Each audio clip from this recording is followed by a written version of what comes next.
Olá, seja bem-vindo a mais uma edição do Band Entrevista. Esta semana, o programa trata de um assunto que mexe com São José dos Campos desde o início do ano. É a possibilidade do corte de cerca de 430 árvores de um bosque de quase 9 mil metros quadrados, próximo da Avenida Tivoli, na Vila Betânia, área nobre da cidade. A área é particular e uma autorização da CETESB por pouco não fez a área verde desaparecer. O caso virou uma disputa judicial que envolve poder público, ambientalistas, a comunidade e, claro, o proprietário da área que pretendia fazer um estacionamento no local. Mas qual a importância dessa área verde para a cidade? O que significa o corte de 430 árvores para um município com mais de 700 mil habitantes como é São José? Para discutir esse assunto, o programa recebe o professor do ITA, Wilson Cabral. Especialista em economia ambiental e recursos hídricos, é oceanógrafo com mestrado em sensoriamento remoto e doutorado em economia. Além disso, é membro do COMAN, o Conselho Municipal de Meio Ambiente. Comigo no Band Entrevista, o jornalista Elcio Costa. Professor, obrigado pela presença. Qual a importância dessa área verde? Por que tanta polêmica no corte dessas árvores? Isso pode mexer com a cidade?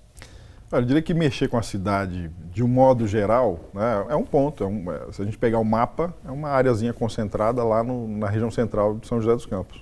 Então, sob esse aspecto, dizer que ela terá um impacto sobre a cidade, o município como um todo, é um impacto muito pequeno nesse contexto. Porém, se a gente pensar uma série de outros benefícios, né, que uma área verde, mesmo em zonas centrais, tem, então a amplitude dessa importância aumenta. Então, se a gente pensar, por exemplo, não só na questão de filtragem de água, de ciclagem de nutrientes, absorção de carbono, mas pensar nas questões socioculturais associadas à manutenção de uma área verde dentro de uma zona urbana, e especialmente na zona central, em uma região que tem uma carência, né, de área verde por habitante, então isso aumenta a importância. E não quer dizer que outras áreas também não tenham essas demandas e talvez até maiores, né? Mas que é preciso pensar em todo esse contexto.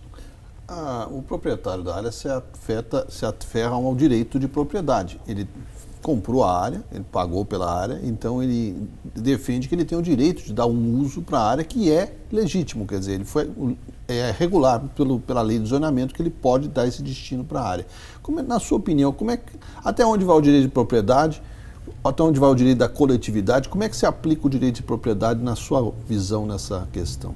Como um não especialista em direito, eu vou dar uma opinião. Sim, a opinião do técnico do outro área, não do advogado. Claro. Mas eu acho o seguinte, do ponto de vista ambiental, inclusive, o meio ambiente precede algumas, né, a agenda ambiental precede algumas outras ordens de direito, né? Então, até porque se você impacta o ambiente, você impacta a vida. E, consequentemente, você impacta o direito de propriedade, inclusive, né?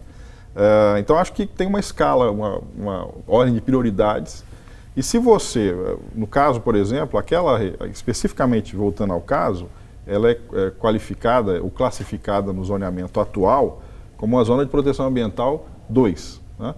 Nessa zona de proteção ambiental 2, é possível fazer o que o proprietário gostaria de fazer, desde que ela tenha um impacto ambiental desprezível, né?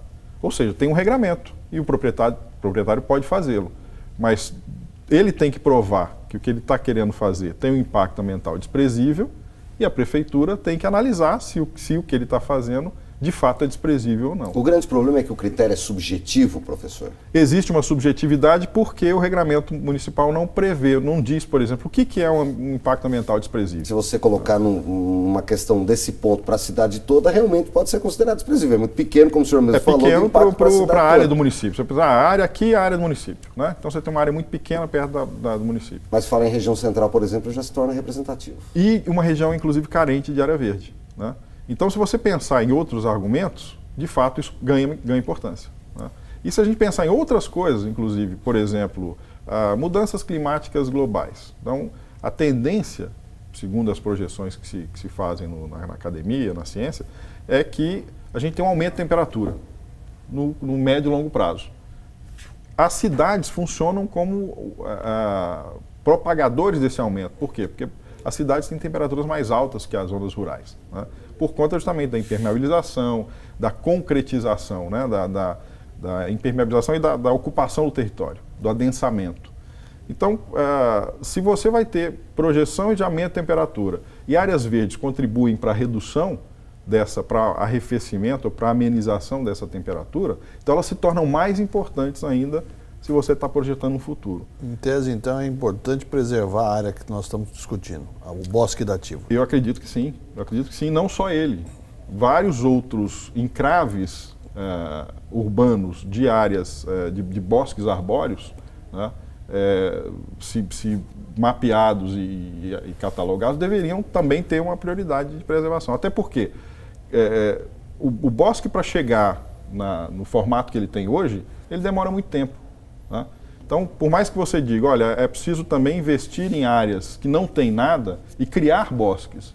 Esses bosques novos vão ter impactos como esse aqui daqui a 30, 40, 50 anos, né? É um trabalho de longo prazo. É um trabalho de longo prazo. Então, é preciso, hoje, para cidades resilientes e sustentáveis, é preciso que você preserve todos eles. É claro que há custos para isso, há dificuldades, etc. Mas isso deveria estar no regramento do poder público, na atribuição da municipalidade, isso deveria estar como prioridade do governante. Para a média do joseense, por exemplo, o bosque dativo é uma novidade que ele começou a surgir, que ele começou a ouvir a partir desse ano. Para os moradores da região, não, porque na realidade faz divisa com suas casas, com seus apartamentos.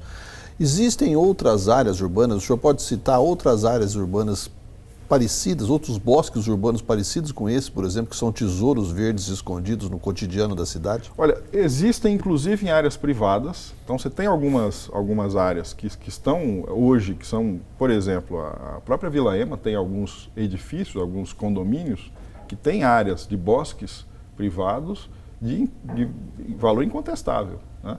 Mas estão bem cercados e privados. Se o condomínio daqui a pouco resolve cortar, resolve derrubar e fazer um estacionamento, né, adotando a analogia, nós poderemos ter outro tipo de problema, né? E há também outros, por exemplo, as trechos de zona urbana que você tem alta declividade, que também são caracterizadas como zona, que não são caracterizadas como zona de proteção ambiental 2, mas que poderiam ser, né? E aí você garantiria minimamente uma preservação dessas áreas. E algumas delas têm árvores, né, já bastante desenvolvidas e assim por diante. Nós vamos ao primeiro intervalo comercial. Band Entrevista volta em instantes com esse assunto que é muito importante para São José dos Campos, para a região. Não saia daí.